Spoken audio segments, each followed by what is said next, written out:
لوگ ایمان لائے اور وطن چھوڑ گئے اور اللہ کی راہ میں مال اور جان سے جہاد کرتے رہے، اللہ کے ہاں ان کے درجات بہت بڑے ہیں اور وہی مراد کو پہنچنے والے ہیں۔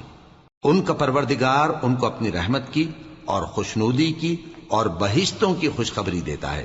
جن میں ان کے لیے ابدی نعمت ہے، اور وہ ان میں ہمیشہ ہمیشہ رہیں گے۔ کچھ شک نہیں کہ اللہ کے ہاں بڑا صلہ تیار ہے۔ اے اہل ایمان، اگر تمہارے ماں باپ اور بہن بھائی ایمان کے مقابل کفر کو پسند کریں تو ان سے دوستی نہ رکھو،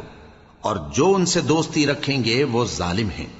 کہہ دو کہ اگر تمہارے باپ اور بیٹے اور بھائی اور بیویاں اور خاندان والے اور مال جو تم کماتے ہو اور تجارت جس میں مندی سے ڈرتے ہو اور مکانات جن کو پسند کرتے ہو اللہ اور اس کے رسول سے اور اللہ کی راہ میں جہاد کرنے سے تمہیں زیادہ عزیز ہوں تو ٹھہرے رہو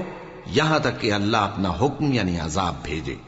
اور اللہ نافرمان لوگوں کو ہدایت نہیں دیا کرتا۔ اللہ نے بہت سے موقعوں پر تم کو مدد دی ہے، اور جنگ حنین کے دن جب کہ تم کو اپنی جماعت کی کثرت پر غرہ تھا تو وہ تمہارے کچھ بھی کام نہ آئی، اور زمین باوجود اپنی فراخی کے تم پر تنگ ہو گئی، پھر تم پیٹ پھیر گئے۔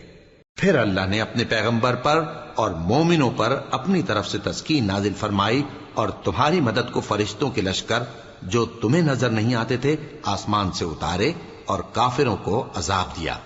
اور کفر کرنے والوں کی یہی سزا ہے۔ پھر اللہ اس کے بعد جس پر چاہے مہربانی سے توجہ فرمائے، اور اللہ بخشنے والا ہے، مہربان ہے۔ مومنوں، مشرک تو پلید ہیں، تو اس برس کے بعد وہ مسجد حرام یعنی خانہ کعبہ کے پاس نہ جانے پائیں، اور اگر تم کو مفلسی کا خوف ہو تو اللہ چاہے گا تو تم کو اپنے فضل سے غنی کر دے گا۔ بے شک اللہ سب کچھ جانتا ہے، حکمت والا ہے۔